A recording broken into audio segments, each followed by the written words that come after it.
Hi friends, welcome back to my channel and this new video. So आज की video में मैं आपको दो सिंपल फंक्शन बताने वाला हूँ एक्सेल के।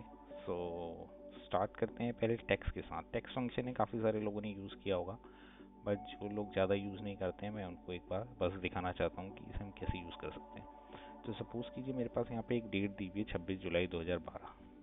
अब मैं इसमें जानना या किसी और सेल में मेरे को खाली 26 तारीख की ही ज़रूरत है, मंथ एंड ईयर मेरे को नहीं चाहिए। तो हम टेक्स्ट फंक्शन यूज़ कर सकते हैं। टेक्स्ट लिखेंगे, देन इसका रेफरेंस देंगे, एंड अगर मैं इन्वर्टेड कॉमास में डालूं डी तो ये इसकी डेट खाली निकाल के मैं दिखा देगा, बट ये एक टेक्स्ट फॉर्मेट में है।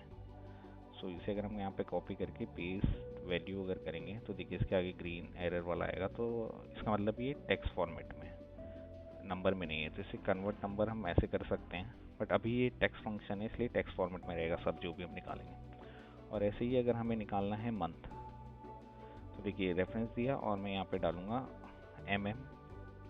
तो मंथ आ गया 07। अगर मैं सिंगल एम यहाँ पे करता तो एक बार दिखा देता, मतलब अगर आपको जैसे फॉर्मेट चाहिए, मतलब आप सिंगल डालिए डबल डालिए। सेम इसी को हम कॉपी कर लेते हैं, यहाँ पे हमें चाहिए ईयर। सो अब इसमें अगर हम सिंगल वाई डालेंगे तो 2 इसमें आएगा, 2 वाई डालेंगे तब भी 2 में ही आएगा, 3 डालेंगे तो 4 में आ जाएगा 2012, क्योंकि ईयर ऐसे ही रहता है, मतलब वो या तो 2 डिजिट में आएगा अगर हमें पता है कि 2000 चल रहा है तो 2012 है, या 1997 मतलब 90s चल रहा है तो 1997 होगा, लेट्स सपोज तो 1997 आएगा, पर वो 2 या 4 में ही आएगा। तो यहाँ पे हम 4 डाल देंगे तो तब भी 2012 ही आएगा, ठीक है। और ऐसे ही अगर हमें इसका फॉर्मेट अब अलग चाहिए, मतलब चाहिए तो डे ही, बट अगर हम इस डे डी डी को 3 बार कर देंगे तो यहाँ पे अब वो डे दिखाने लग जाएगा, मतलब वीक का कौन सा डे है उस दिन। ठीक है, उस दिन थर्सडे था तो यहाँ पे थर्सडे लिखा आ रहा है। सेम ऐसे ही अगर हम मंथ को 3 बार एम कर देंगे तो यहाँ मंथ यहाँ पे टेक्स्ट में मतलब लिखा आ जाएगा कि जुलाई मंथ है। बट ईयर जैसे कि मैंने आपको बताया वो तो 3 या 4 जितनी बार भी लिखेंगे हम, ईयर तो मतलब वैसे ही आना, वो तो न्यूमेरिक में ही आएगा। या तो हम 2 डिजिट ले सकते हैं या तो सिंगल डिजिट, मतलब 2 डिजिट या तो 4 डिजिट ले सकते हैं, ठीक है। सो कुछ ऐसे हम टेक्स्ट फंक्शन को यूज़ कर सकते हैं। सो अब मूव करते हैं दूसरे फंक्शंस में। सो यहाँ पे मैंने 2 और फंक्शंस का एग्जांपल ले रखा है, एक है ई डेट और एक है ईओ मंथ। तो ये दोनों क्या करते हैं मैं आपको बता देता हूँ। लेट्स सपोज हमारे पास यहाँ पे एक डेट है, स्टार्ट डेट है कोई भी जनवरी, तो इससे मुझे 2 महीने आगे की डेट देखनी है। सो मतलब हमें फंक्शन वैसे तो हम ऐसे ही बता सकते हैं कि 1 जनवरी के बाद 2 महीने बाद 1 मार्च ही होगा, बट हमें फंक्शन में यूज़ करना है क्योंकि कोई भी डैशबोर्ड बनाना है, कुछ भी करना है तो फंक्शन में कैसे यूज़ करें। या तो 2 ही तरीके हैं, देखिए कि हम क्या करेंगे 60 डेज प्लस कर सकते हैं, बट क्या है देखिए 2 मार्च आ रहा है, क्यों आ रहा है क्योंकि जनवरी में 31 दिन होते हैं और फरवरी में 28 ही दिन होते हैं, तो एक दिन आगे निकल गए हैं। तो एग्जैक्ट मतलब मंथ में हमें कैलकुलेशन करनी है कि मतलब एग्जैक्ट अगला महीना क्या होगा इसी डेट को, मतलब अगला मंथ क्या है।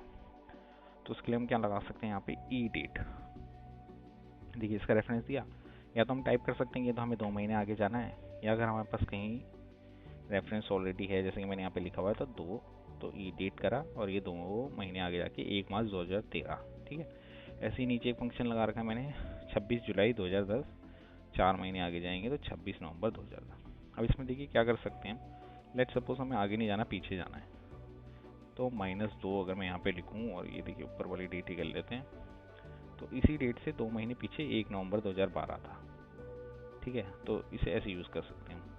सो कभी भी आप मतलब कोई डैशबोर्ड या कुछ रिपोर्ट बना रहे होंगे तो तब आपके यूज़ आ सकता है ई डेट।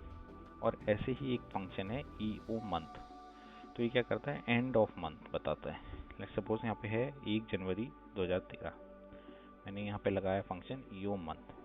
सो ई ओ मंथ अगर मैं यहाँ पे डाल दूंगा ना 0, तो इसी मंथ का लास्ट डेट दिखाएगा, देखिए 31 जनवरी 2013।